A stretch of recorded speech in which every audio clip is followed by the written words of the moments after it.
racing, not sitting with a beer. Assassinators, the activators, assassinators. What's the God? The thinker is calibrated, the calculators. Activators, accepted, the big aggregators, activation. Shit, the reader, the reader, living in the cup. What is it? Simple, push the lip, pumping up the slam on the net. Aliens is gonna spin the crazy, the reptilians. The wolves in the water, the wolves in the sun, the zombies, the suit up the ball, the sea. The cool of the town, out, what's this? The crew, we out the bus.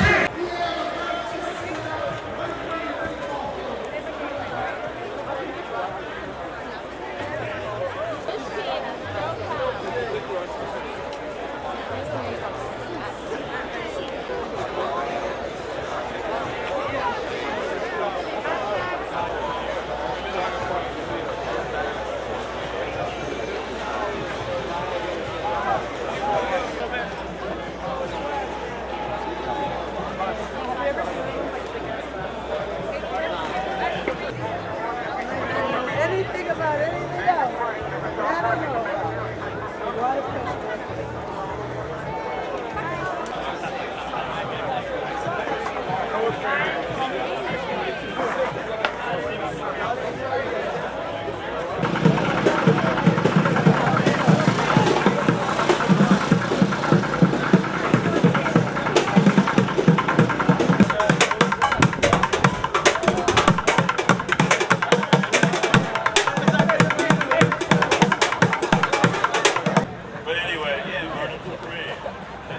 But anyway, listen, I got a little saying I always say, and I don't know who has heard me before say it, but man, I come from the side of the legalization activist movement where I say, fuck the law, smoke it anyway.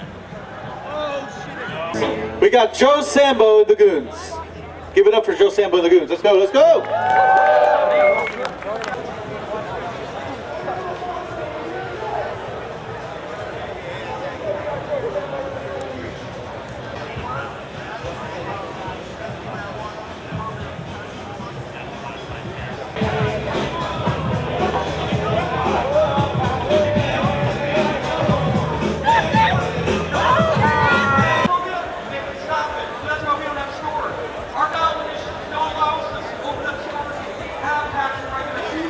Get involved in our community, and when it passes, we need to actually form groups to make sure that the law gets implemented correctly. That you have a Cannabis Consumers Commission, a Consumers Commission that says, hey,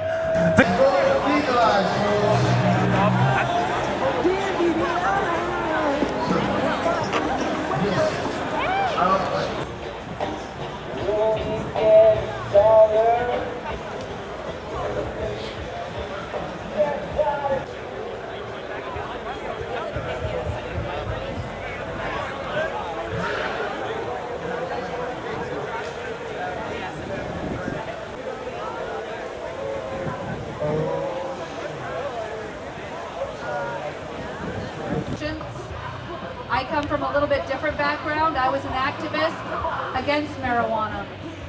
I was one of the dare moms. I taught our kids just say no until a horrible car accident happened and my husband and I were severely injured and he became a medical marijuana patient. I was scared to say the least, and the fear of all of the stigma that we face in this industry is what drove me to become an advocate for patients and caregivers. We're not criminals, we're not bad people, we are everyday, everybody, everywhere. And I want to make sure that other people can stand up for their rights. Thank you. Hi everybody, can you hear me? Good. I'm really happy to be here and very proud. And I want to say each one of you are activists today because I want you to make sure that you register to vote. Okay? I want you to make sure your voices are heard. And voting is not for everybody. Everybody thinks it's a right in this country. We take it for granted. So I want you guys to remember that today. Number two, we are facing an opioid epidemic. Everybody here has been touched by this illness in some way or some form. And today, all I'm hearing is Suboxone and Methadone as the answers. And that is not my option for everybody. What I want you to remember today is the three words that I always say: educate, embrace, and empower. And that's what it's about. And remember to hydrate before you medicate all day long. Wonderful. So, a little bit on the same topic is, I was wondering, is there any specific moment or any instance that you actually felt, I need to start becoming an activist? I need to get out there, I need to make sure that the message is heard and that people know that the stigma about cannabis is all wrong and it's something that we each need to take upon ourselves to change. For myself, I was working in a dispensary in California, and it was working with those patients day in and day out and actually seeing the cannabis benefit their lives and having them come from chemo or radiation and then seeing them use cannabis and come back to me the next day and be like, oh my God, I slept for the first time. I ate for the first time. I feel better for the first time. And that's what got me so passionate. That's what made me become an activist. So is there any one instance you can remember where you knew you had to stand up and you had to say something and get involved? I knew I had to get involved when one of my friends from high school, who wanted nothing more in her life than to be a mother, had two beautiful sons, and one of them was diagnosed with DIPG. DIPG affects kids between 5 and 9 years old, and after diagnosis, they live at most 9 months. With cannabis oil, we were able to give Danny not only another birthday, but a couple months after that. So please remember September, go gold for childhood cancer awareness. And bringing him his medication and seeing him come in still healthy while I was watching other DIPG kids falter, and while I was listening to my friend Carly talk about it, she said that the doctors told her to try to find the medication, that they could not prescribe it for her, that they could not tell her to even go try to get it. But maybe there were other things that she could look into. And that's when she reached out to me, and that's when I knew I needed to start helping.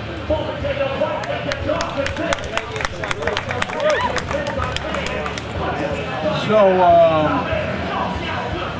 about 54 years ago, I was 20 years old, and when I was in high school, marijuana didn't exist.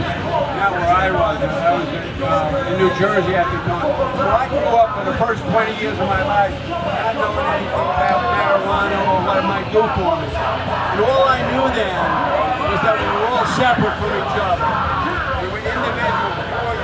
Over there, cameras over there, there's a leaf over there. Nothing was connected. It was all separate. Everything was separate. That's all I knew. And then I was at a party when I was 20 years old and somebody passed a joint to me. I took a hit and I saw it different. I saw that we were all connected. I saw that there was an energy, a vibration that brings us all together. I call it God, it doesn't matter what you call it. But since then, I had a new responsibility in life. At that point, before that happened, I could do anything I want. I could be selfish, I could lie, I could be mean, anything, because I was just me. And I was just here to take care of myself. Once I saw the connection, the web, the mosaic between all of us, I couldn't act like that anymore. I had to be loving, I had to embrace, I had to act like we all belong to each other. That was the moment that changed my life and made me a loudmouth activist ever since.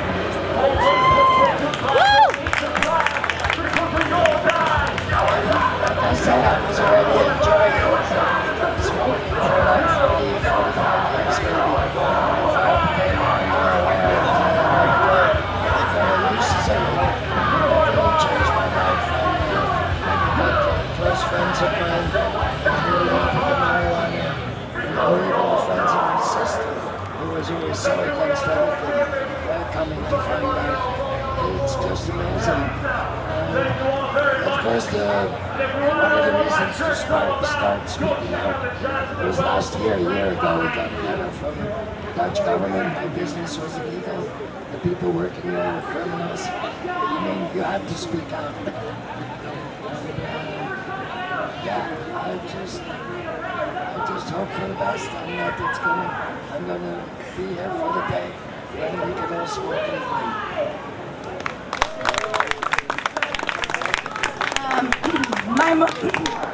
excuse me, my moment was when I learned that our government has a patent on marijuana as a neuroprotectant, and meaning that it can protect the brain. And when I learned that, I thought about the last years of my grandmother's life where she had dementia, and to think that, you know, something could have helped her, it just made me really angry.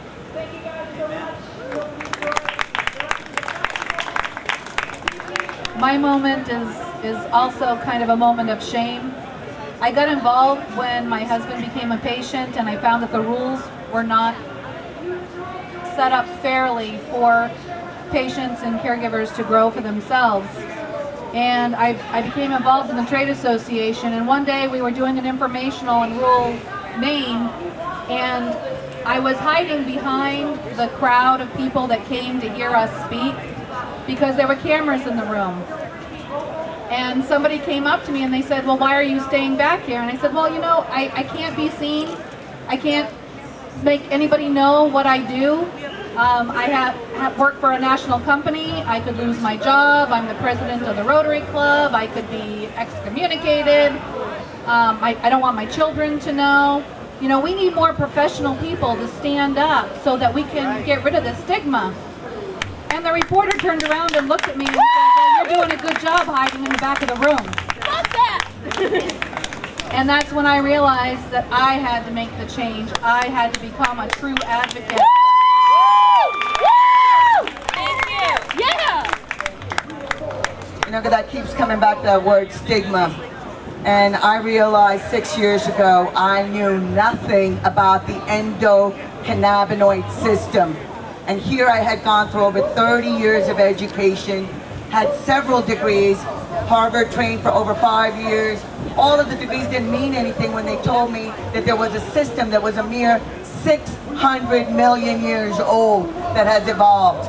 And now I realize the importance, and I'm proud to say that I can say every one of my patients knows about the endocannabinoid system.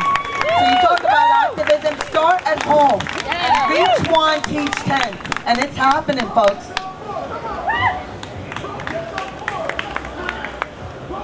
Thank you very much. Thank you all for sharing what it is that got you involved. My next question would be, so what would you like to see from the audience? What would you like to see happen as a movement? Me personally, I would like to see cannabis not rescheduled. I want it descheduled. So what do you feel passionate about? What would you like everybody to know? Where would you like to see this movement go? I think I feel the exact same way as you, because the only way that I'm going to be able to give children cannabis is if it's legal. At this point, yes, we can get some doctors to say yes, but until it's legal, no, it's not going to be in every country, in every hospital, everywhere. And every kid that's going through this needs to be able to have it.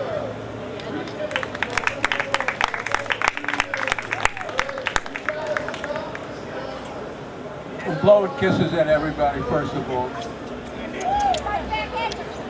Did I get a kiss back? Thank you, darling. Thank you. So anyway, the movement is, I think the movement is growing and is unstoppable because it's righteous and it gets you high. I mean, Yeah, it does. Is there a problem? You know. So we all like getting. Somebody asked me, why do I smoke? That's why. I'm serious. That's the only reason I like to get high. So the movement is going to snowball, and the movement is going to become the biggest business in the American economy, and hopefully we'll make money for everybody here, and will give us spiritual understanding and let us know that we love each other. Can I ask everybody, can everybody hold hands for a second here? Are you willing to do that? Yes. Yeah. Try it, try it.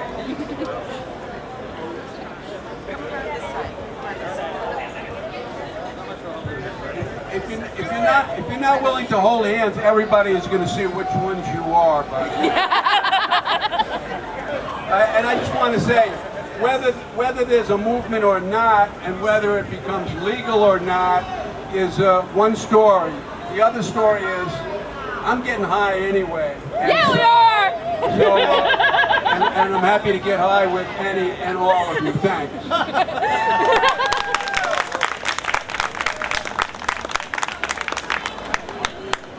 legalize is definitely the end goal. That I think if it could be just normalized for a while. You know, it's just another plant. It's gotten in such a strange corner. It should just be normalized. And part of that is owning it. Everybody here, you know, you read stuff online, share it. You know, own it, be loud and proud about it. People need to learn, and we've been taught for 80 years that this plant is something it isn't. People, when they start learning, is when you start changing the conversation in a positive direction towards change. So own it, like your friends, post on Facebook and LinkedIn, and normalize it. Use LinkedIn, talk about the business of cannabis, and help to normalize it. It is a real business. Talk about it. There's opportunity there. The more we talk about it, the more people hear it, the more normal it is. So be loud. Loud and proud, that's awesome.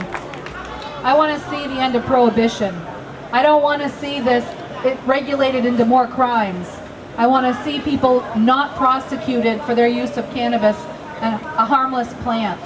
I want to see medical programs in every single state that allows every patient, no matter their condition, to get the benefit of this plant.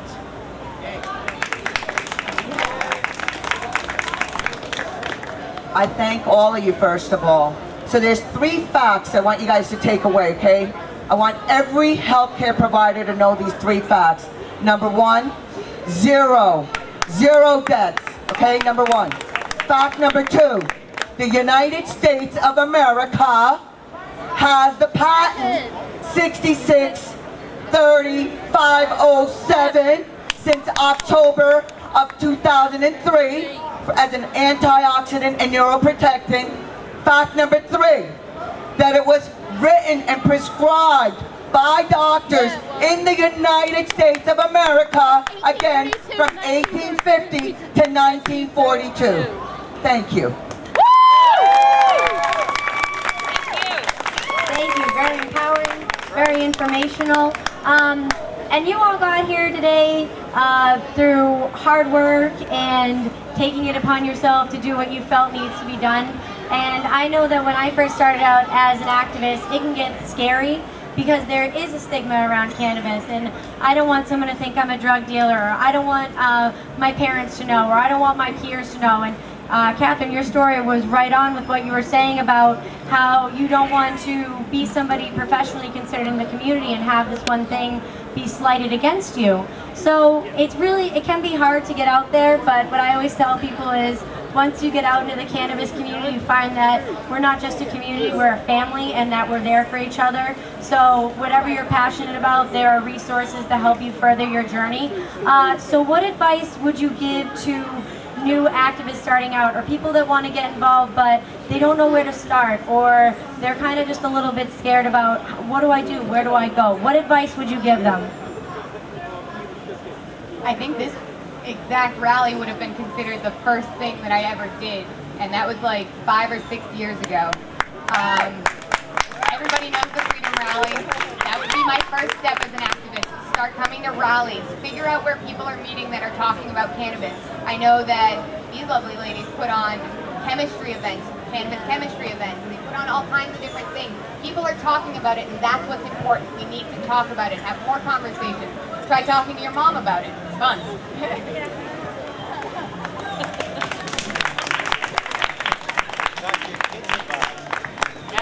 So thank you for letting me know that 1942 was when they stopped allowing for the writing of the prescriptions, because that was the year I was born. And when we stopped needing prescriptions, you know, I write my own prescription. So activism is whatever you believe in. I've been arrested a half a dozen times doing civil disobedience for marching with Martin Luther King, or marching against the Vietnam War, or trying to close this ugly Pilgrim nuclear power plant in Plymouth, or doing a whole lot of stuff that a lot of people think is crazy and whatever, but they become my causes. I believe in things. Right now, if this Pilgrim nuclear power plant has an accident, you can kiss this Boston Common goodbye. You can kiss your property values goodbye and welcome cancer into your lives if it's not already there. And so, what do we do about that? Do we just read about it and ignore it?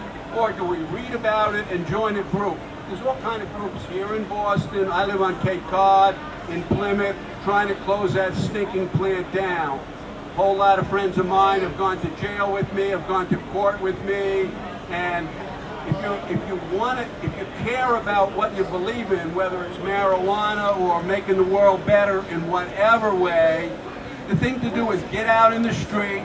Don't be afraid. Don't be afraid of the government, because the government is not our friend. Amen. And, our friends, this is the group of friends that we have here. Support each other, get arrested, kick ass.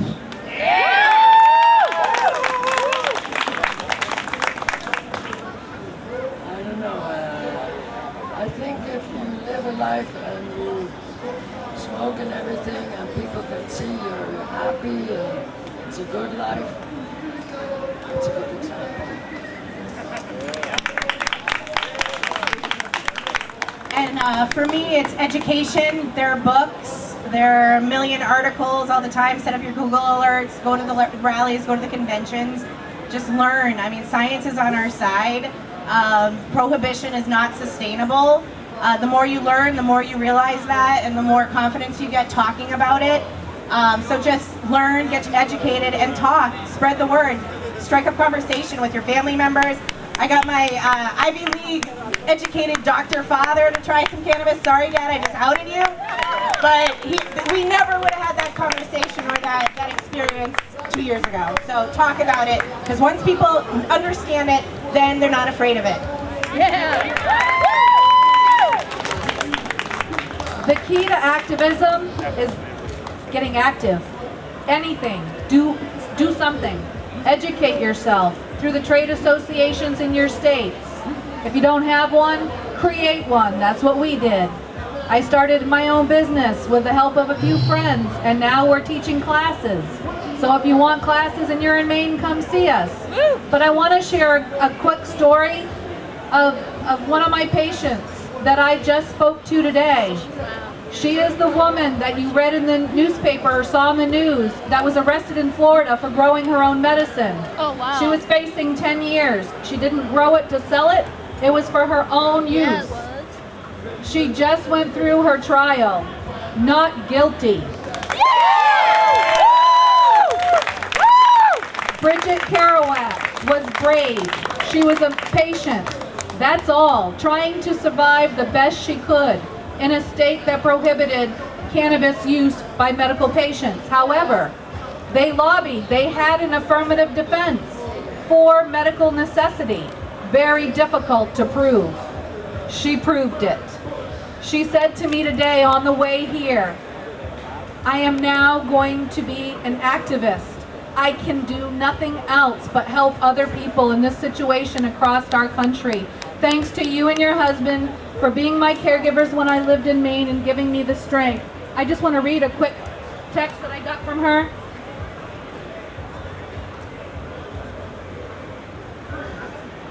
I hope you and Kat know how much your courage and advocacy has meant to so many, including me. It has helped give me the courage to fight this injustice. I was so fortunate that Dr. Sulak and Michael Minardi, her attorney, were also such incredible advocates. I think we had a fair judge, an intelligent, thoughtful, and compassionate jury. I was very lucky in many respects, not least of which was the support of so many family, friends, and so many strangers. Thank you, my dear friends, for standing behind me. I could feel it in the courtroom. Bridget Kerouac. And I don't want to get arrested. Again, thank you for the caregivers. I couldn't do it without you folks. The thing about activism starts with need. And one of the things that was created in my office was a patient caregiver support group. And this was because of patients' need, having to go find their medicine and having a gun held up to them to get their medicine. Unacceptable. What I talk about activism is what we are all doing, learning, educating, and embracing. And we also understand that people have to understand what I'm calling is the new normal. This is the new normal, folks. And somebody asked me, what's the side effect? I said happiness. Happiness, that's the side effect. And what is wrong with people being happy? Nothing. Right? So keep talking about it, and we are planting the seeds. You know, 2 years ago, I could not have imagined that we're sitting here and saying we're talking about legalization, which is on the ballot. So please be active. Again, I can't reinforce. Register and make sure you get those people to get their votes in. Help one another. Keep educating, embracing, and empowering. Thank you. Thank you so much. So these have been very inspiring stories, very individual stories. And now we're down to our last question of the day. And I would like you to tell everyone how they can reach out to you later. And I would also like it, if you could just give the audience some words of wisdom, maybe something to help encourage and inspire them to move forward and help be their own best advocate. Because it's like Dr. Uma said, it starts with you and it grows from there. I'll be kicking around probably the 1000 watts booth for most of the rest of the day. Other than that, I'll be wandering around. And the best way that you can become an advocate is just to talk about it. Talk about it with everybody, educate yourself. Like they said, you have all the facts on your side. We're right. That's all it is.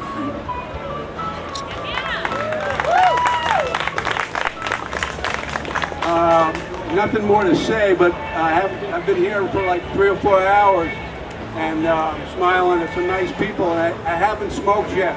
So instead of saying anything, if you guys don't mind, I'm just going to take a puff instead.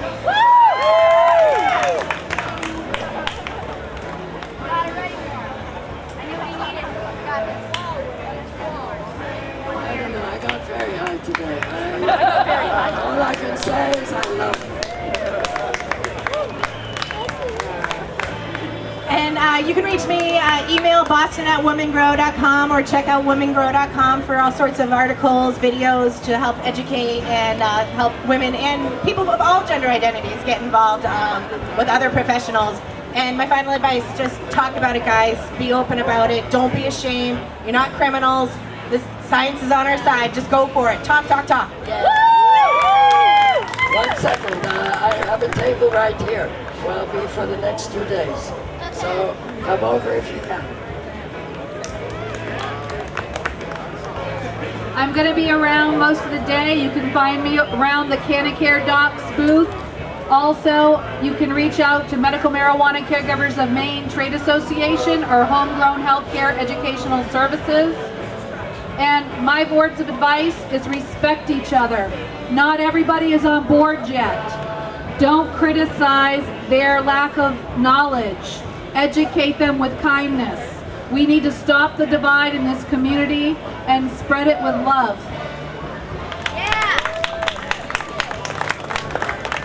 I want to change and want people to understand there's a stigma. There's a stigma about addiction. We're losing people, and we need to let people know that cannabis is an option out there. So please know and talk and give people hope. And there's 2 beautiful ladies, if you can raise their hands right there, Andrea and Tina, my assistant, and I'm in Natick at totalhealthcarethc.com, and we're at Uplifting Health and Wellness. And I'm going to be here for the next 2 days. And all these beautiful people, thank you so much. Thank you guys. I noticed the crowd's starting to get closer. People are passing joints. Everybody's coming up. It's starting to feel like a family, and that's how it should feel. Cannabis brings people together. And I just want to say thank you again once more to my fantastic group of panelists. I have Miss Hannah Jane here.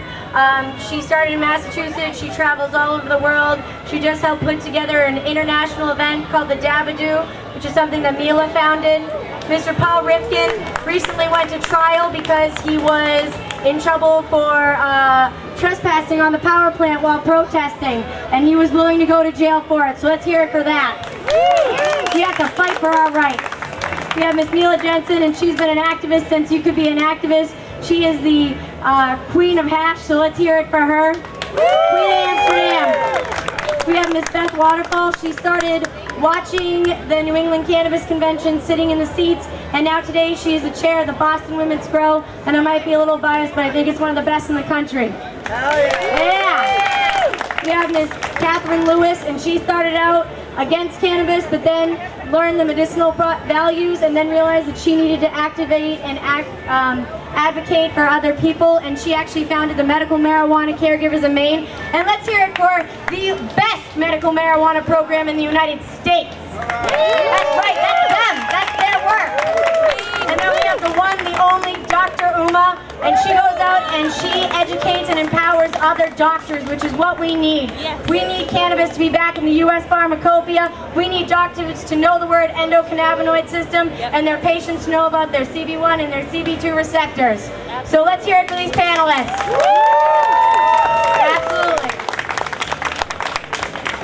I have Ben here who was a heroin addict and is off of it, and I just want you guys to support. There could be many more of these people out there. Actually, Miss Anna Jane said she would also like to share something with the audience because, like Dr. Uma said before, the opium epidemic has absolutely touched each and every one of us. Somebody we know, somebody we love, and Hannah would like to share something. This coming winter, I will be entering my 8th year of sobriety. I did use cannabis in order to get off of it and help me stay clean and stay able to just be alive. The cannabis has saved so many lives, and it will continue to save lives as long as we allow it to be what it needs to be. All right, let's hear it for these panelists. Let's hear it for yourselves.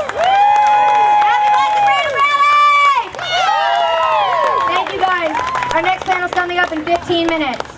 Jury nullification.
actually started by the High Times Freedom Fighters, which was a group I had begun in the 1980s. And we were the first hemp legalization group in the country. I was the first editor to promote Jack Herrera and the hemp information. And we, through the Cannabis Cup, we kind of built the modern marijuana culture as it exists today, because everybody gathered for the first time in freedom in Amsterdam, and we kept doing that over and over and over again. And while I was doing these, I started out like parties. That's I thought it was a pot party. But then I realized there was something more significant going on with the plant, because its powers as a medicine are so intense. It carries a very spiritual vibration with it, which is why you see all these cultures, wrapping themselves around marijuana as a sacrament. And the thing was, I wanted a ceremony that would include everybody. And there's a lot of different cultures with marijuana, and they all have their own particular dogmas. And I have issues with some of the dogmas. And but I honor and cherish the ceremonies of their ancestors, the poetry, the creation myths. We have a ceremonial history that goes back into time, into really ancient times, that's been handed down to us. And that's something we want to hold on to, because that's what connects us to our ancestors. But at the same time, we want to unify all peoples, all cultures. So I figured out there's really only one rule. Don't hurt anybody. As long as we agree we're not going to hurt anybody, everything else is cool.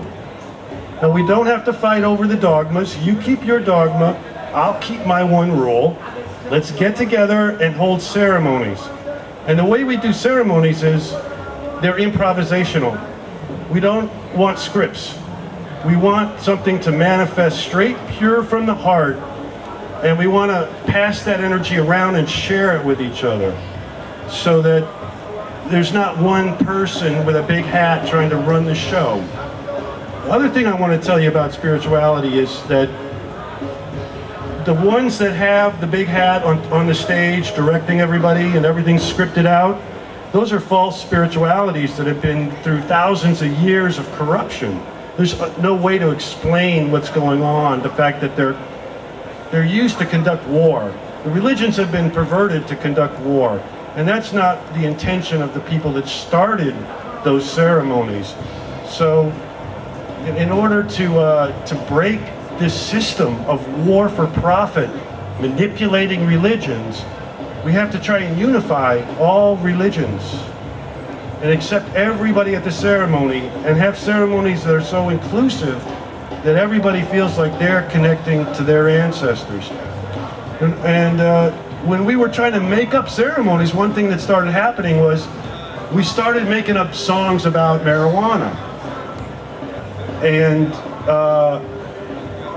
I would make one up just on the spot every year. And I actually collected, after about 30 years of doing the Cannabis Cup, I put a bunch of them into a book I called Treasure of the Holy Grail.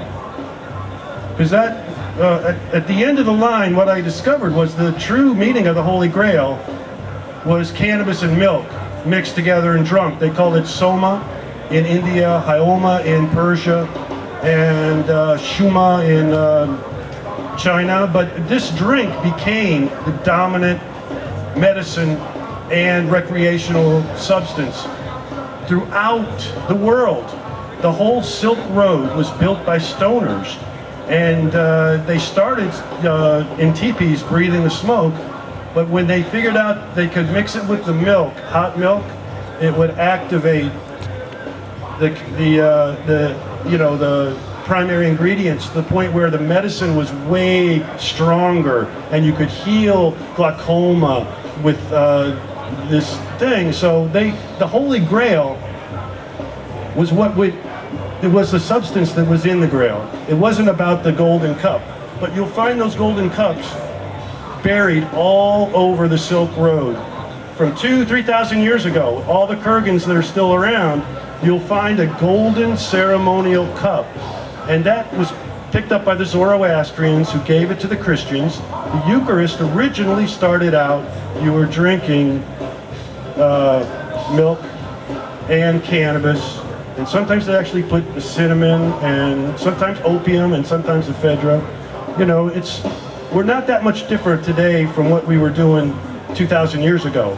It's just that they've created all these synthetic single molecule substances to take away our connection to the plants. And those synthetic molecules are very toxic and poisonous, and people end up committing suicide on them a lot, which is why most of the veterans have been committing suicide. So, but I do believe that if marijuana had not been persecuted for 2,000 years, if we had it, most of our songs would have been about marijuana, because that's how important the plant is to creativity. And creativity is the key to spirituality. It's not the guy with the big book and the big hat on top of the stage. It's the Bob Marley. It's the John Lennon. It's the creative, it's the, you know, Bob Dylan. When people are moved to create at that intense level, that is spirituality, people, that's going through them. So anyway, I like to write songs that kind of evoke our history, but they're the real way they would have been if we hadn't had cannabis illegal for 2,000 years. So the one I wrote for this year, for this ceremony, I mean, it goes something like this.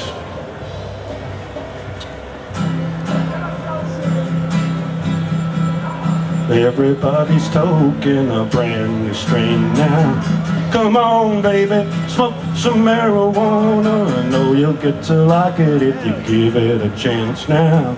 Come on, baby. Hi everyone, my name is Jen Brew. I am a local herbalist with Muffins Apothecary, and I make herbal medicine. I am going to talk to you today about how to make topicals. We're going to cover basic rules, basic methods, and I'm going to cover cannabis as well as an assortment of other herbs such as calendula, comfrey, and ginger. So a few basic rules is ratios. If you're going to use a fresh herb, you're going to want to use a 1-to-3 ratio. 1 part plant matter to 3 parts of your carrier herbs such as grapeseed oil, olive oil, coconut oil, anything like that. If it is a dried plant product, you want a 1-to-5 ratio. 1 part dried plant material to 5 parts of your carrier oil. So the only problem with this is a lot of the methods tell you to put it in oil and put it in a dark place and wait a month, which is awesome if you have a month to wait, but if you need medicine right now, your best method to extract your medicine is using a double boiler. So just pot within another pot with water in it kind of thing. And this will do a very low and gradual heat.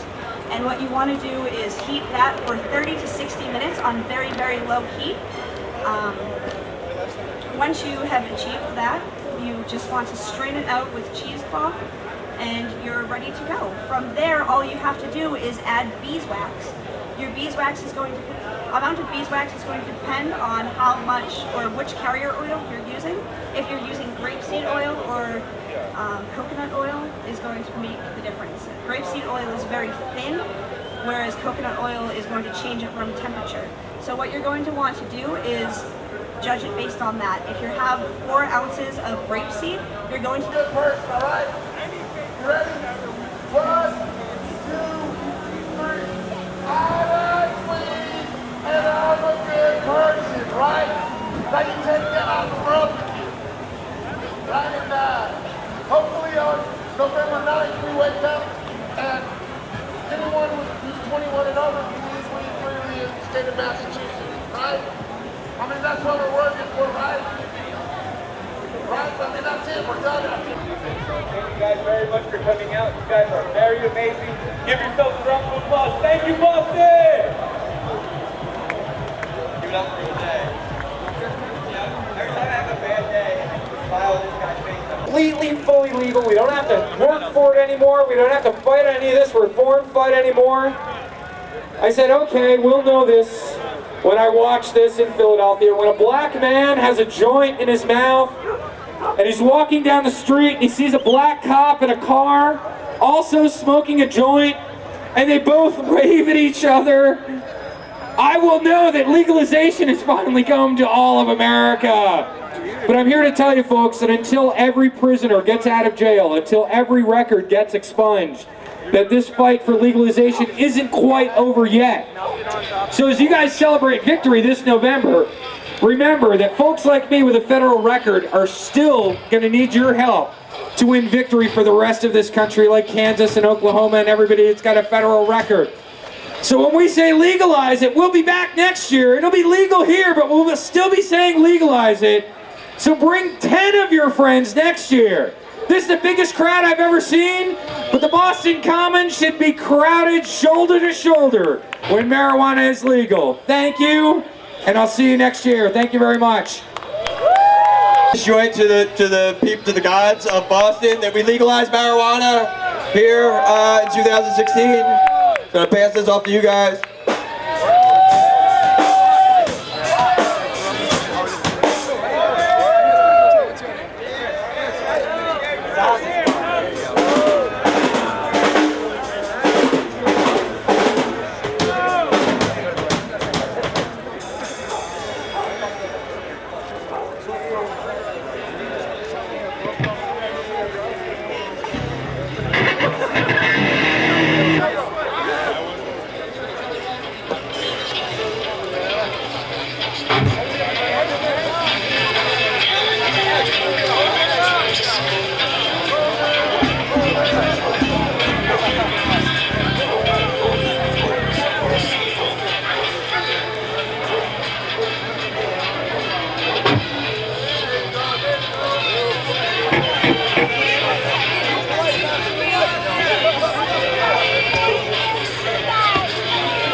There you go. Pass that back there.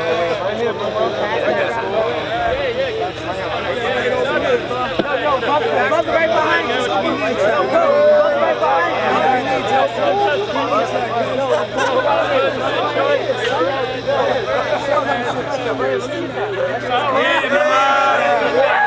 Let's go.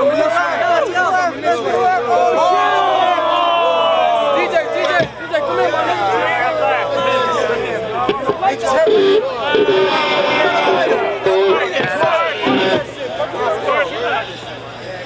Oh yeah. Yeah, someone made this nigga knock it out.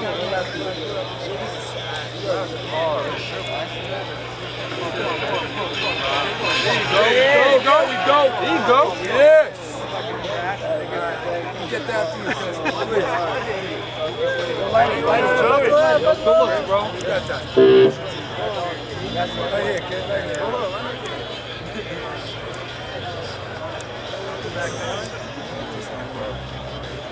That's a flame.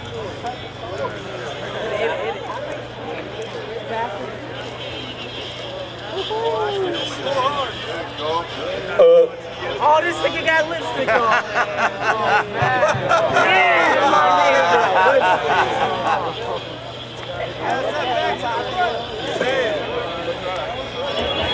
Where's that joint at?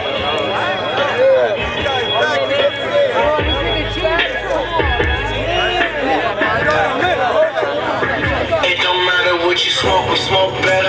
Our joints are much fatter. You can see how we're shattered. We take it down, it's like it don't matter. I get you higher off that jet fuel, pad with shatter. I got a shot with that Colorado. I got a shot around the center. Orange County full of jet fuel, pad with shatter.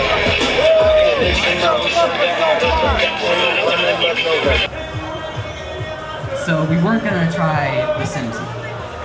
The next step was surgery. They could take my colon out basically and I'd have a bag on my side for the rest of my life. It may not work, I won't grow anymore, and I'll just be stuck in the state that I'm in. Or you can use alternative treatments. So we're sitting there thinking, oh, well, what is it? Is it Do we have to go see a medicine man? Is it herbal remedies? Do we diet? What do we do? And we started researching Colorado. And we also started researching Jamaica and found some studies for Crohn's disease that said that 9 out of 11 patients in Israel, that 9 out of 11 patients got either their symptoms completely relieved or have achieved remission. So we thought, well, what do we have to lose? We need to go figure this out. We need to figure out if this would help. I was on my deathbed at this point. We decided to leave on March 4th of 2014. Which is about 5 days after my birthday, because we wanted to stay for at least one more birthday, because we didn't know if that was going to be my last one. After coming to Colorado, we started looking up ways to intake medicine without smoking. We looked up various different ways, and we decided to start off with edibles. My dad found a recipe for pot brownies, and basically started to make them, and he would try it, see how it affected him, cut them up, give it to me. Well, we were living in hotels at this time, but luckily the hotel that we were living in, the roof of the pool was right outside the window. So he's leaning out the window, making these pot brownies. And I'm inside, I'm spraying Febreze everywhere. I'm taking towels, trying to block the door hinges so the smell doesn't go out. I'll never forget that day. I started to feel a little bit better, but it wasn't the exact results we were looking for. We were just getting cannabis from dispensaries, trying to get what we could, and giving me what I could take before I could get any form of buzz. Later that month, we found a caregiver who was able to make an oil, a concentrated form of cannabis for me. And at first, it was a lot of trial and error, because I was the first pediatric cannabis patient for Crohn's in the whole state of Colorado. So no one knew what medicine to take. So it was a lot of trial and error, a lot of, okay, we'll increase this, we'll see how it works, we'll decrease this, see how it works. And there was a lot of just trying to figure things out. Well, I can say that after 7 months of being on the cannabis, we were looking for doctors. And one after another, they said, no, you take him in, and we say he shouldn't take it, and you guys keep making him take it, we're gonna call CPS, Child Protective Services. They would take me away, they'd put me in a foster home, and they put my parents in jail. So, one after the other, doctors said no, until we finally found one that would take me. There was no guarantees. There was no, yes, you're gonna be perfectly fine. But it was the only chance we had. They were the only doctors that would open up to us. So we went, and we had our normal checkup, just checking if everything works. And afterwards they said, okay, well, we'll see you in 3 to 4 months. We said, hold on. We know he looks good on the outside. We want to know how he looks on the inside. So we had a colonoscopy to check inside of my colon. And there was absolutely no inflammation at all. No ulcers, no scars, no inflammation. I had achieved complete remission.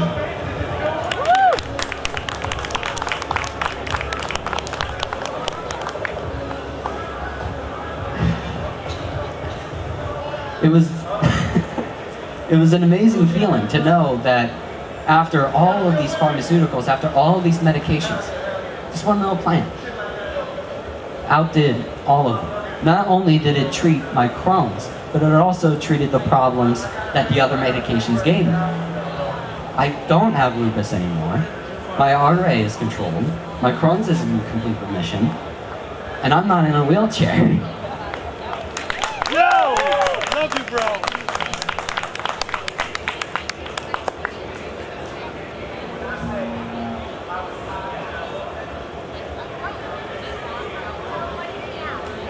Now in the state of Colorado, I advocate for patients' rights. The very first time that I tried to testify for or against a bill was a bill that would make it to where medical cannabis didn't need to be tested. So it didn't need to be tested for mold or pesticides. And one of my friends convinced me to sign up to testify by myself. Usually my mom would go up there, she'd explain everything, I'd say a few words, and then that was the end of it. But this time, I decided to testify for myself, and my name was the first one called. I walked up there and I said, if I know what's in a Hershey's bar, why can't I know what's in my medicine? And everyone was just, all the people there, they were just sitting there. They didn't even realize that Colton Turner was this 14-year-old kid that took cannabis for medicine. And none of them had questions. They killed the bill, so medical testing is going on. Afterwards, we started talking to some of them. One of them said, we were sold right after Colton spoke. We didn't need to hear anyone else after that. There's a light, I'm trying to... and now I fight for patients' rights. I'm trying to travel as far as I can go to spread the word of the healing process of cannabis and how it's helped me and how I can help others. So, and in 2015, alongside Melissa Etheridge, I was nominated Advocate of the Year.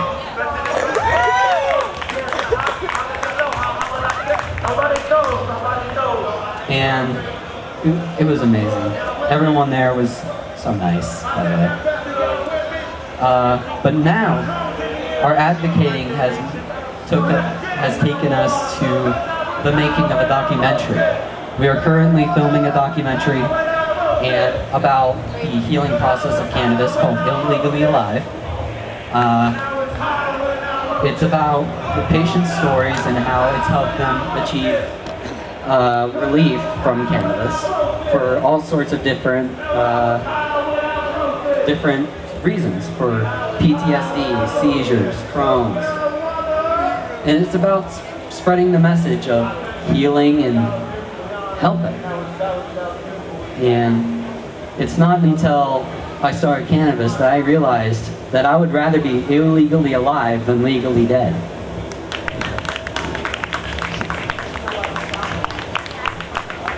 If you have any questions, I'm going to be right over there at this booth right here. We have T-shirts to sell, Colton's Crew.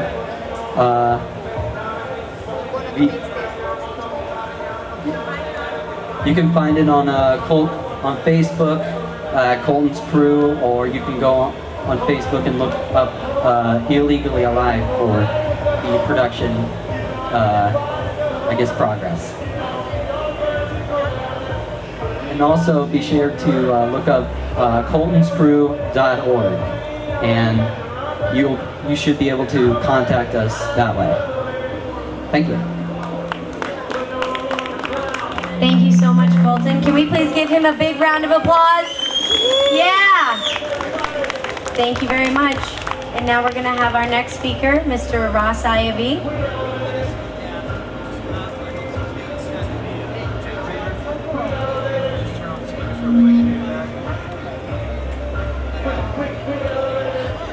So we're going to start in like 2 minutes. I think it's a very good event to have all these youths in particular. Older ones must feel good with the youth turning out, those who have stood up for marijuana all these years, you know. So it feels good to come out here and see all these youths in particular coming to something like this. Years ago, you couldn't have something like this being done, you know. I want to just go back to what the youth just said a while ago, right? Because I think those of you who are here, just put your hands together for like a youth, you know. think he was bright, he was, brilliant like a youth. But given his own experience of what ganja, marijuana, cannabis did for him. Now, for years as Rastafari people, we have always been saying, if you look at the brother's t-shirt, you will see herb is for the healing of the nation. Not just ganja, but herbs, plants in general. Now, why should I look at you suffer when there is healing in cannabis?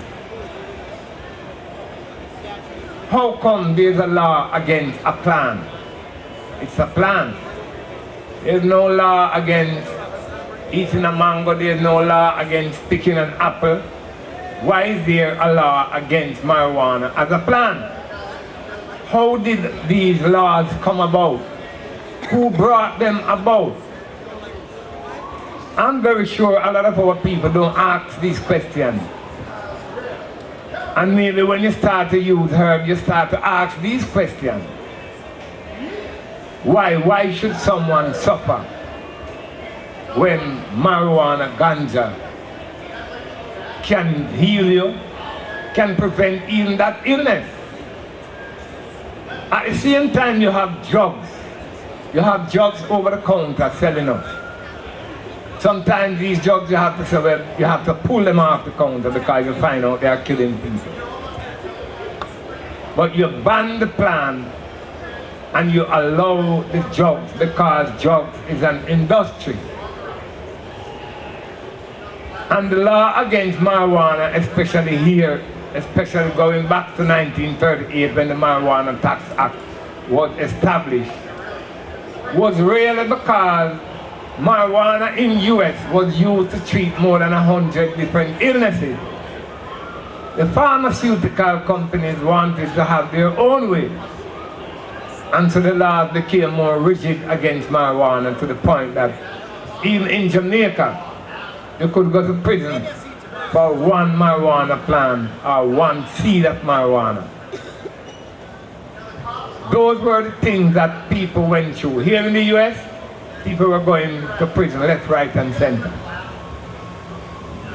But now it is being proven that marijuana can heal a lot of different illnesses, just like how it used to do before 1938. Now, as Rastafari, realizing the benefit of herb, because we use herb different ways. We juice it, we drink it, we cook it, we eat it, we smoke it, we do everything with herb. Now, there was a time when, like I said, they used to send us to prison for herb. But we had to confront, we had to march, we had to get up and organize ourselves and do things. Things that some people were fearful of doing, but we did those things. Because we know marijuana was as a plant and as Rastafarian, we say herb is our sacrament, ganja is our sacrament. Who are you to say we should not have ganja as our sacrament when the church has bread and wine? So on those constitutional grounds, we were confronting the government of Jamaica. And we encourage other people in different parts of the world, including the US, to continue to confront the government. Because neither United States of America government or any other government does not have the right to make a law against a plant. Worse when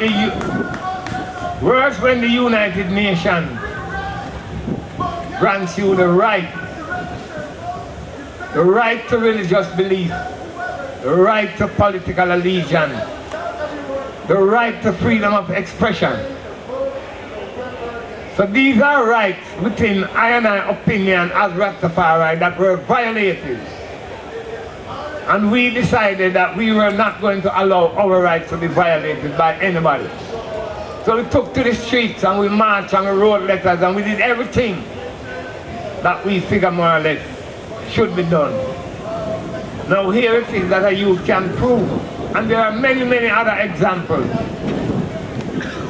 One of the most extensive research programs carried out in marijuana was done right here in Jamaica between 1968 and 1974 by an institution from here in the US called NIM, National Institute of Mental Health.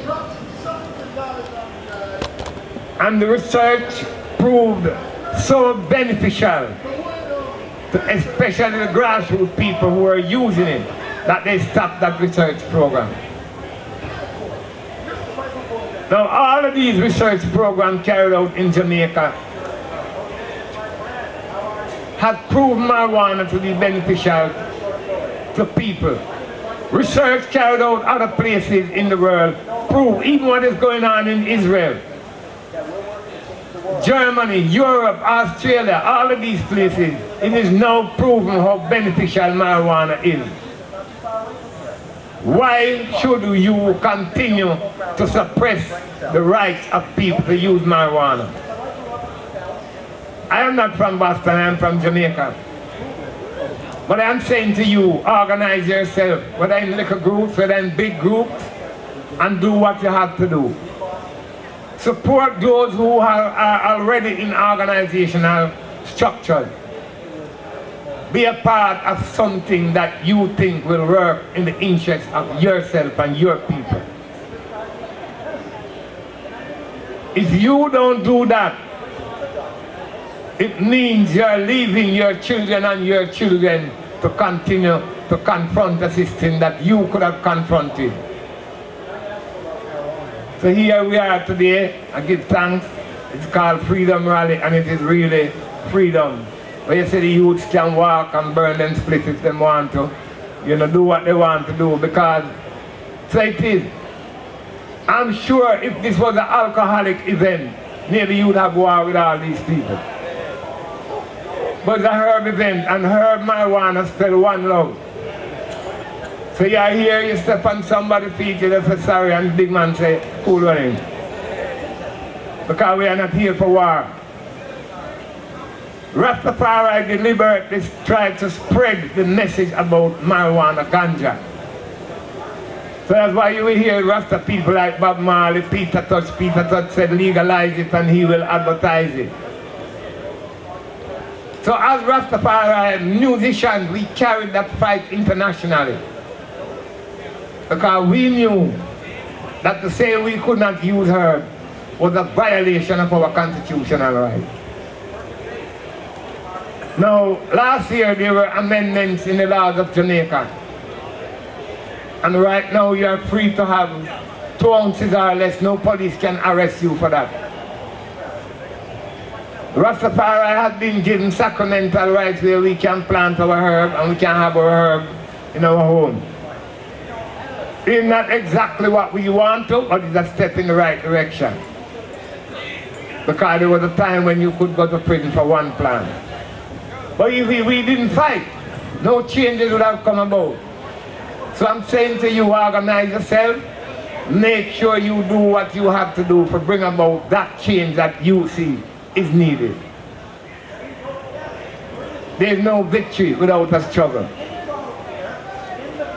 And we all have to struggle for what we believe is right. Not just for marijuana, but for anything that we consider to be right. It is our duty and our responsibility.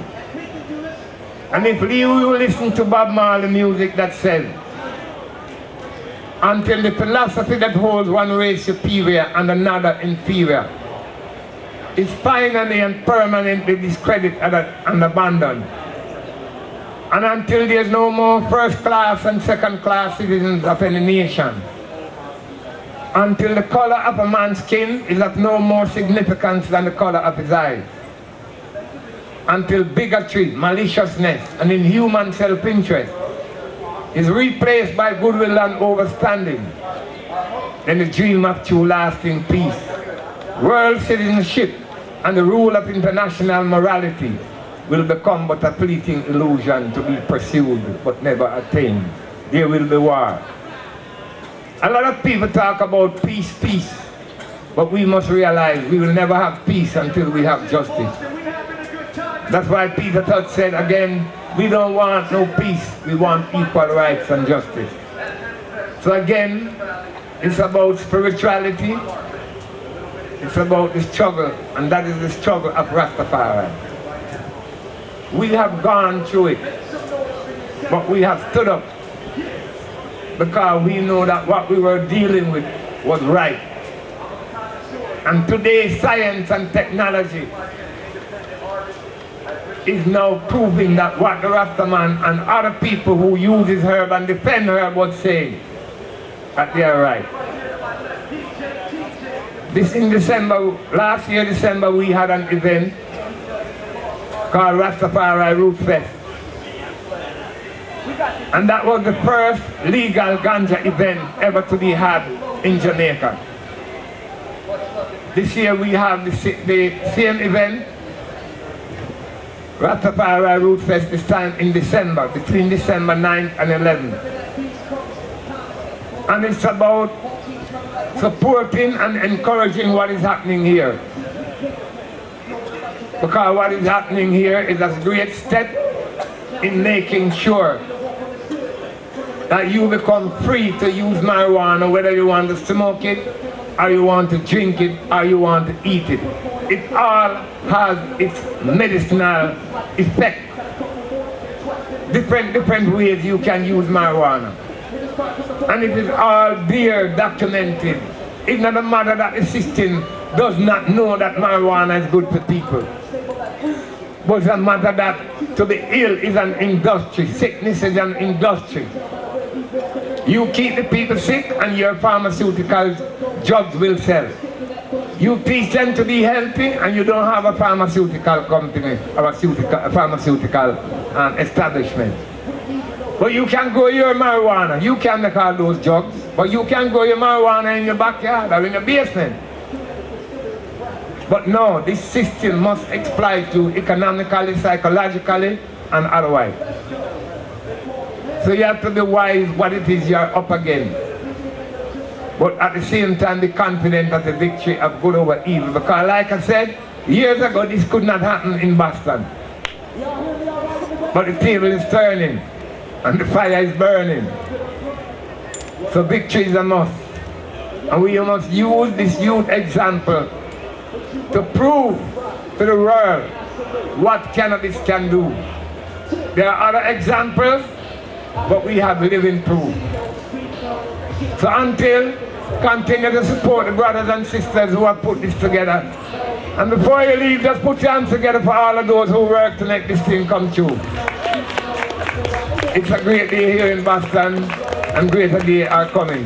Give thanks, Rastafari. Thank you. Can we please get a big hand for Ras IAV? He came up.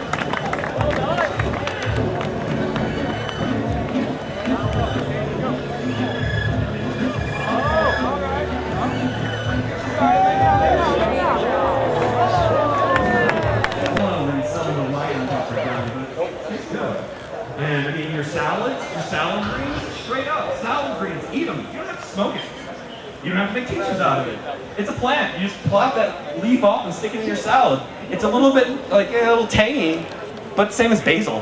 And basil is just as strong. So I'm growing basil, a holy basil, which is also known as tulsi, and then 2 varieties of cannabis. And I made 3 different crossbreeds so far this last 2 years. And I give the seeds away. I didn't bring any here because I don't want to cross state lines and stuff like that. But being able to grow at home, you don't need to worry about the dispensaries. You don't need to worry about the licensing. You don't need to worry any of that, because one of the strengths of being free and liberty is just being able to do it yourself and being self-sufficient and not having to worry about it.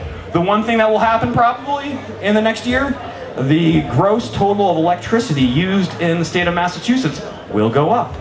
All those lights that are going to be on in people's closets and bedrooms and locked doors is going up. I highly recommend LED technology over high pressure sodium lights, because LED technology, it's a lot easier on your electricity bill.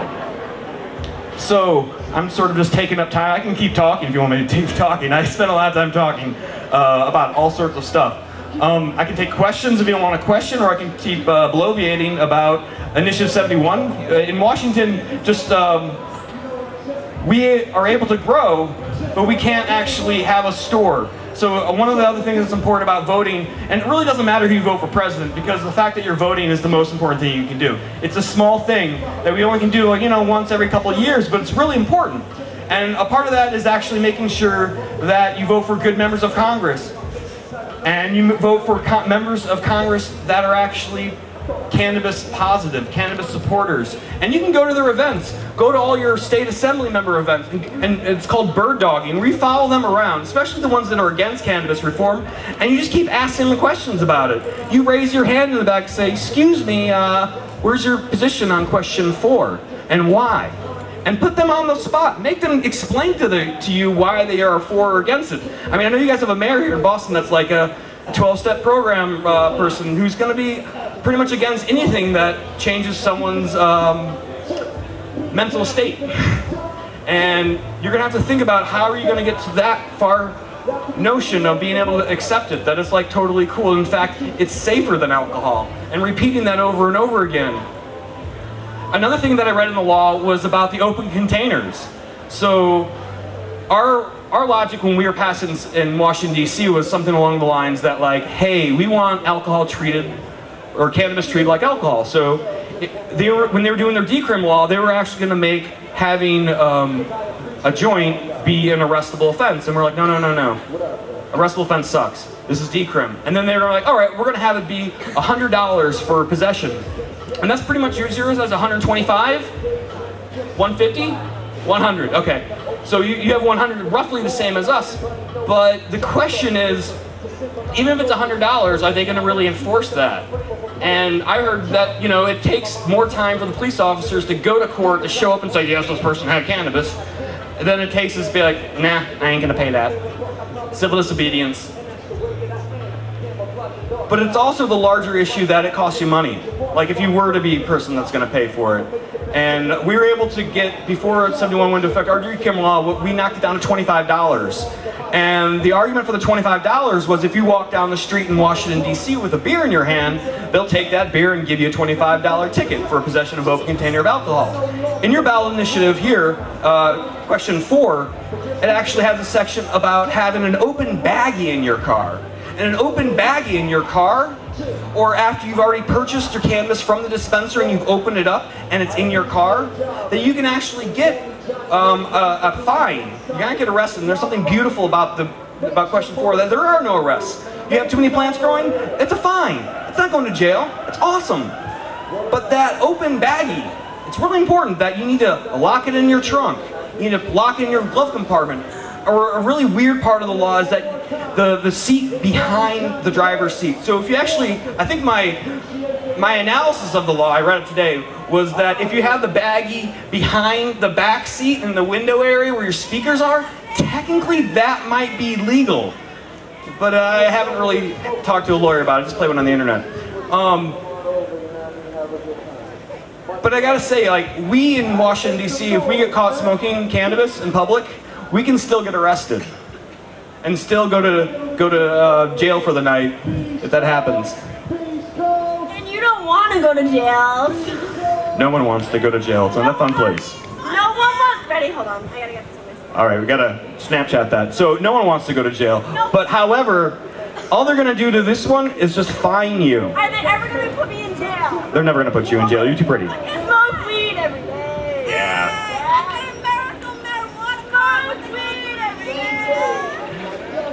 So a $500 fine, a $100 fine? 1 second, I think I got a couple minutes left. Wait, nobody give no fuck about no $100 fine, no $50 fine. We love it. It's weed, we all love it. We love the weed, we smoke the seed, and nobody's telling us otherwise.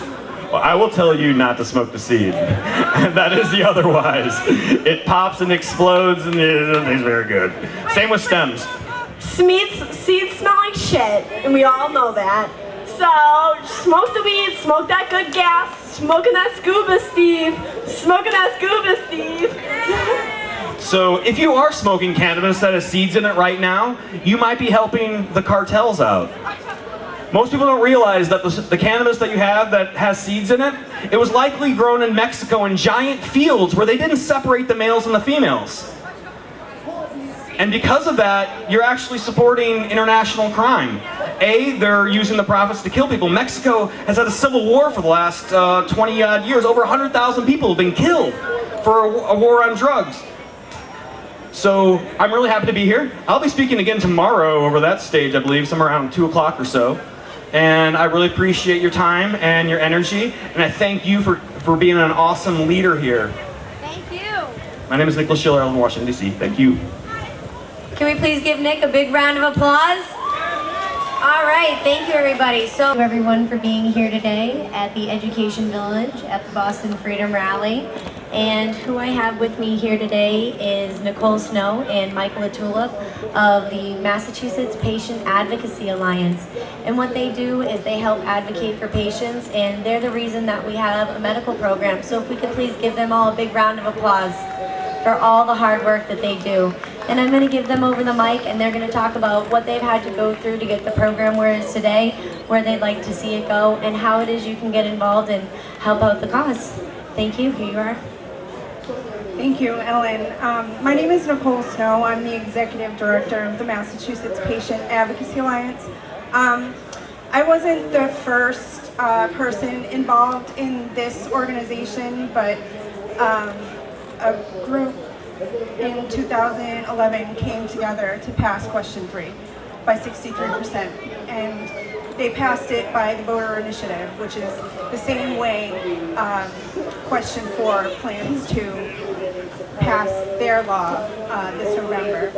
So when there was a transition period between the Patrick and Baker administration, I was brought on to help organize the group and bring in a few people, volunteers, to advocate for patients at the local level and at the state level. And what we've discovered is that a lot of work needed to be done on the medical program, obviously.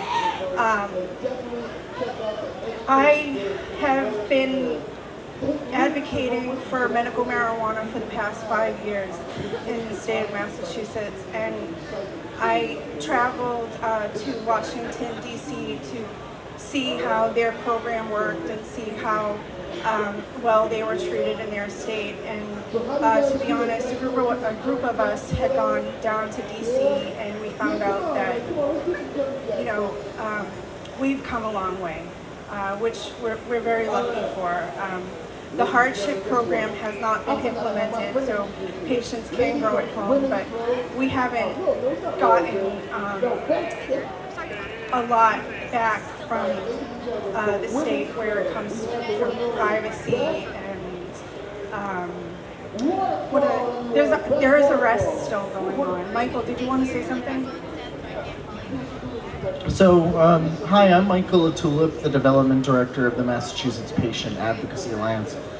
Nicole is basically stating that at this time, everyone is permitted to grow within their residence in Massachusetts, but the law enforcement guidance given by the Department of Public Health is rather vague, and it has allowed for the police to continue to arrest and harass legal medical marijuana patients. And it's been a real struggle, and you know, we would ask that if there's any issues that you know, you run into with law enforcement because of a grow at home, you can always reach out to us. We will contact law enforcement and try and explain to them the situation, and that, you know, the current guidance is this, and there's also something called the municipal guidance, which was recently sent out this August, which makes it very clear that local municipalities cannot actually make you register to grow within their town. This is something that we often hear from the police, that you have to register to grow in the city. That's actually unlawful because it would violate patient privacy. The Attorney General has ruled that that is the case, so you can always look up the municipal guidance in that regard. So yeah, so we do a lot of patient advocacy on the ground level when things like this happen with law enforcement officers or probation officers, you know, places and times where patients have been arrested unlawfully. Also, while trying to change regulations and lobby for changes that are more patient-centric. We all know that grow at home is like so essential to each and every one of us, so that we can have our own medicine at hand. And we're seeing a lot of things like on Martha's Vineyard, there was a gentleman that was raided. So like, please stay in contact with us at compassionforpatients.com. Our contact information is online. And what else? Oh, we got a couple of wins just recently. It's not just all that depressing, but the Department of Public Health has issued a proposal for regulations that would allow nurse practitioners to recommend, so that would make access a lot broader, and the prices may come down in office visits and such. So we're seeing some changes in that direction. You want to say one more thing? So, anyway, so there's a lot of issues with the medical marijuana program, and we want to hear from you guys about them. So if you have particular issues, you know, friends that are dealing with a court case or something related to medical cannabis, the MPAA wants to know about it because we want to try and help out. So be sure and keep us in mind. I see a hand in the back.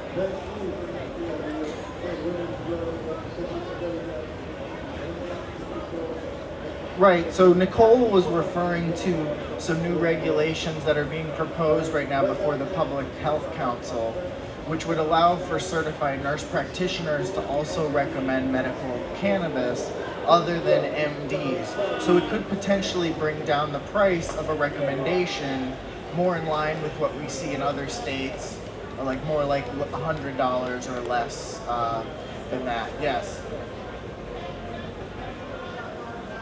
I couldn't quite hear her.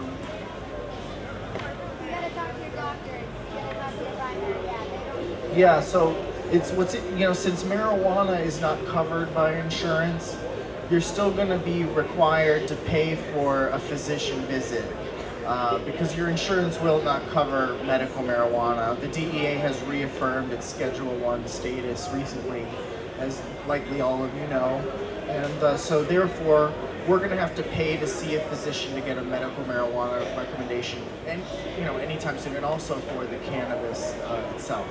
So that's something to say, but there's issues we have around the fee waiver right now. If you guys are trying to get a waiver for the card fee, we found that there's a lot of issues. Patients are having obstructions trying to get the fee waived for the card. It's $50. We actually don't think it's statutorily authorized in the act that was passed by voters for them to charge a fee whatsoever. So we're actually in talks with the Department of Public Health, trying to get the fee erased. Here's Jesse, who is a member of the MPAA. Say hello. Oh yeah, here, Nicole. I am really grateful to be here today and talk to you all. And if you have any questions, please contact us about anything related to the medical marijuana program, how to get registered. We also have events to come out to where people, oh yeah, the 27th we're holding,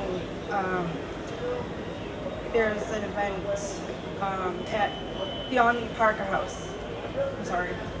Yes. We're doing, well, we aren't doing it specifically, but Patriot Care is hosting a patient registration event where basically patients who are having trouble registering for the program can attend. And that's going to be on the 27th, right here in Boston at the Omni Parker House. So the MKA will be there supporting, so we'll help Patriot Care as much as we can. Thank you all. Thank you very much, Nicole. Thank you very much, Mike. So, Michael is an activist in the community. He also owns his own radio program called the Twisted Dreams Radio, and I'm going to let him introduce himself. Thank you, Ellen. What's up, everybody? How we doing? You guys all stoned? You guys having a good time? Good freedom rally? You guys check out the music over there? You guys enjoy that? I've been having a blast. Yeah, I'm tired of our medical program. You know, it's been a good start for giving access to patients, but again, a lot of this freedom rally you've been hearing, yes, on question 4, and again, a lot what we just heard from MPAA, they're looking to expand patient access, and when you come to a regulated market, when you have rec shops, guess what? That's expanded access right there. You want to get rid of the registration? I'll tell you how. Legalization. You don't have to pay $200 to see a doctor once they legalize it. Now you're allowed to grow. You can grow as much, you can grow 6 plants, 12 per household at maximum. Grow them as big as you want. They don't say what you're supposed to do with your overages. I don't know, so, but they allow you to have concentrates, 5 grams of concentrates. You know, that's another step. We find that there's still a lot of people that are trying to apply for these hardship programs, and they're being stalled, you know, and how long have we been growing in our basements and we haven't been able to tell everybody, but medical cannabis comes around and we all think that, oh, okay, well, now I can actually be open about this. Oh shit. Now we have Deputy John over here in your local town, and he's looking to make a bust, and next thing you know, you end up being arrested. I'm sorry, but I'm not waiting for some patient advocacy group to come and bail me out. I'm sorry, but I need clarity. I need to know that what I'm doing isn't wrong. I know I'm not doing anything wrong. Just us all hanging out here, getting stoned. I haven't seen one fight break out between anybody. I haven't seen anybody yelling. The only time somebody's yelling, it's because they see their buddy and they're super excited because they're gonna get stoned with them and have great memories. Cannabis. How many people have met some of their best friends because of cannabis? Are you serious? Like me, when I was younger, like when I was going out and hanging out with people and shit, I was kind of shy when I was younger. With cannabis, you know, it was cool. Now here I am, I'm in a circle. You know, and this circle, they became my family. And we grew and we grew and now we're all business owners and everybody's out doing their own thing. But, you know, we're not bad people. You know, just because I like cannabis doesn't make me a bad person. Just because somebody has to take medicine to make them feel better in some sort of way doesn't make them a bad person. You know, the government will allow us to suck down all these sugars and they'll allow us to take all these pills, but yet they're not going to let us have cannabis because they know that cannabis, we're taking our health back, we're taking our lives back as well. We're not going to need them. All the products that we're going to be able to make with cannabis, it's not just about getting stoned. I mean, there's the whole industry of hemp, and now we're talking about biofuel. We have a dependency on oil. What the fuck? Cannabis, man, it takes 3-4 months to grow, and it's a renewable source of energy. Why are we not taking advantage of this? You know? The world could run on weed. Well, I don't think weed's gonna fix it, but it's a damn good start, you know? And it takes more people like you that need to think like that and need to tell other people weed can change the world. Weed changed my life. Are you fucking kidding me? I used to never be able to sit down with my parents and tell them, yeah, man, I smoke weed, and they know I'm not a bad person, but once they found out I smoked weed, they had that propaganda, you know? And again, it came down to me educating myself and hitting them with facts and telling them, no, you're wrong. No, fuck that. Cannabis doesn't kill brain cells. Are you kidding me? Do you even know where that came from? That was a study where they put friggin' gas masks on monkeys and they pumped cannabis smoke in through those gas masks. Of course, you deprive that monkey of oxygen, it's gonna kill brain cells. Some of them suffocated and died. So yeah, they hid that from you, but they just told you, guess what? Cannabis kills brain cells. They say we're all dumb and stupid. Are you kidding me? Some of the smartest people I know smoke weed, okay?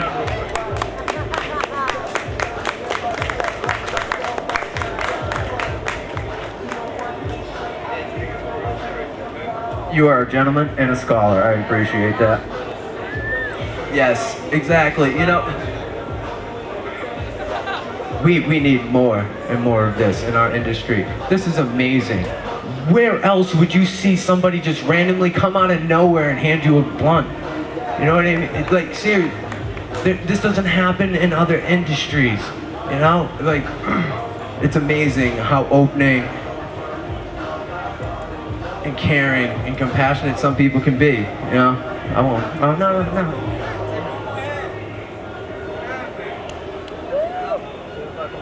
Thank you. You know, again, I've made so many new friends because of cannabis, because it's instances like this. It's like, yo man, you got blunt, you got weed, how high? Shit, tomorrow, Method Man and Redman are gonna be here. You know, cannabis brought Method Man and Redman here. Cannabis brought all of you here. It brought us all together. And what's the one thing we have in common? We all really love weed, right? Am I right? You guys love weed? Seriously, it's going to change everybody's life if you actually devote yourself, educate yourself, okay? Put your passion to it. There's always gonna be somebody better, but you gotta be the best you, all right? You gotta advocate for yourself, you gotta educate yourself, because again, the media is not gonna feed it to you. They're not gonna feed you what you need to hear. You need to go out there, you need to search for it for yourself. You need to grab one of your buddies and you need to teach him. You need to sit down with your parents and you need to teach them, because that's the only way we're going to be able to break that stigma and kill the propaganda. When you look at me, you don't think that I'm just, you know, some stoner, you know. I actually own my own business. I don't work a 9 to 5 for somebody else. I work a 5 to 9, okay? 5 a.m. to 9 p.m. I'm grinding, but it's for myself, and it's because of cannabis. It's opened up a whole new world for me, you know, and it's because I've embraced it. I started educating myself, and I started standing up and speaking to people. I've been coming to this freedom rally for over 10 years, and this is the first time I got to stand in front of a crowd and speak to you guys. I see Coral Reefer over there. She's somebody who also advocates as well, you know? There was nobody out there that was taking questions from people that didn't know, and she's going to push it on other people. That's what it takes, is trying to educate more and more people. Nobody's gonna advocate it for you. Nobody's gonna educate you, Coral, right? You know, it's amazing to see you here, you know, like, again, she's from California. She understands, you know, the whole West Coast. She knows how much bigger the market's really gonna be.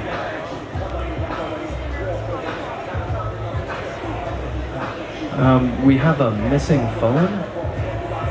What, do we know what kind of phone it is? Some tabloid you've seen on the internet, or something you had seen on the news. That's 9 out of 10 times it's false information. You need to find it yourself. Advocate for yourself. Again, I wouldn't be here if I didn't advocate for myself, you know? And this is amazing to me, to be able to speak to other people and try to influence other people to advocate for themselves and push that and grow our culture and grow our community.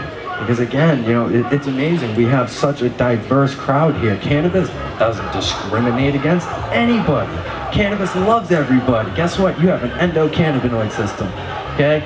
Yeah. That means your body wants that cannabis, enjoy that cannabis, love that cannabis, spread that cannabis, share that cannabis. I love you guys. Thank you very much for listening to me and taking some time out of your day. Do you guys have any questions for me?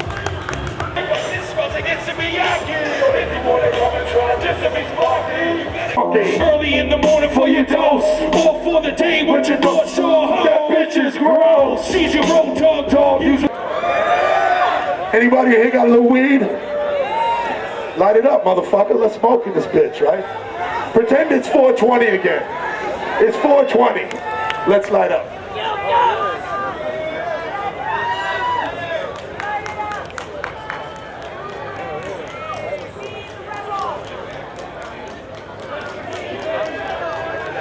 Smoking in this motherfucker, dog. Now, We usually think it 2.5 years ago. But that's not what this is about. This shit just ain't about smoking, it's about having the choice to fucking smoke. It's about having the freedom to smoke and do what you want. So when this question's on the ballot next month, everybody should get out there and vote yes on that shit. Yeah. There is no no to this, everybody vote yes. I went to high school right up the street from here, and every day I used to come up here and smoke a joint before school. These of all time. In fact, the first Boston MC to go international, all right? Name is Keith Elam. Everybody put a peace sign up for Guru. Guru! And he said, oh yeah! Jet black Lincoln, 6'4". Suicide doors. Razor blades are strong. And like 2 to 5 holes. See, we maneuver these Dominican squads. They got nostrils like vacuum. Third parties becoming viable with the current system to be able to change it. I hope you can come to support our campaign in Somerville in one way or the other. Support local representatives who get what marijuana is and what needs to happen, and I hope you get involved yourself and consider running as well. Thank you. So that's Aaron James, so you can find him online at voteaaronjames.org, as well as his Facebook at voteajsomerville. Thank you so much for your time. Today, hope you had a great time at the Freedom Rally. I was asked not too long ago to speak, so give me a second to get my thoughts together. I want to talk to you because I am a dialysis patient, and I want to talk to you about people being denied organ transplants because they use medical marijuana instead of a lot of the drugs that their doctors want them to use. And the side effects from most of those drugs are just awful. They give you, they make it so you can't get out of bed. I smoke a bowl in the morning and I spot on your license to become one if you want to be. But I want to move on to the subject of doctors recommending medicine as in the form of prescription pills, etc., instead of more natural cures which are easier on your body and much more attainable. I've had this patent since October of 2003, folks. So we talk about research, the research is there. It does not belong in Schedule 1, folks. It needs to be descheduled. Descheduled, folks, not rescheduled. I want everybody to understand that. We do not want it to be rescheduled at all. We want it to be descheduled. Please make sure you go register to vote. Freedom Rally, I say these are some awesome people. And part of what we do at the Boston MassCann Freedom Rally, if you're still here when the lights are out, you are awesome human beings. And you know what awesome human beings do? They help the world. And if you look around you right now, I bet you're going to see a water bottle or a piece of paper on the ground. Just look around. I'm not just talking to you folks here on the stage. All you people up on the hill, all you stoners hanging out, what's up everybody? Here's what you guys need to do. Stoners are awesome human beings. Pick up your trash and prove you're an awesome human being today. All right, we're going to close this out. There's a guy here out there somewhere today named Mickey Martin, and he taught us an awesome chant that we use in Philly and in DC, so we're going to use it here. So you're going to help me out if you want. It's called, I smoke weed and I'm a good person. So do it with me. I smoke weed and I'm a good person. One more time. I smoke weed and I'm a good person. And when people ask you why you want to legalize marijuana, you say you're a good person. You say your family members are good people. You say that your neighbors who smoke weed to get healthy or get high are good people too, and they don't belong in jail. And they don't deserve to pay $60 a fucking eighth for weed. It's time to really drop the price and when we really legalize it. So, you are great people who smoke weed. Go out there, be awesome human beings, pick up. Thank you so much for coming to the Boston Freedom Rally. We'll see you tomorrow.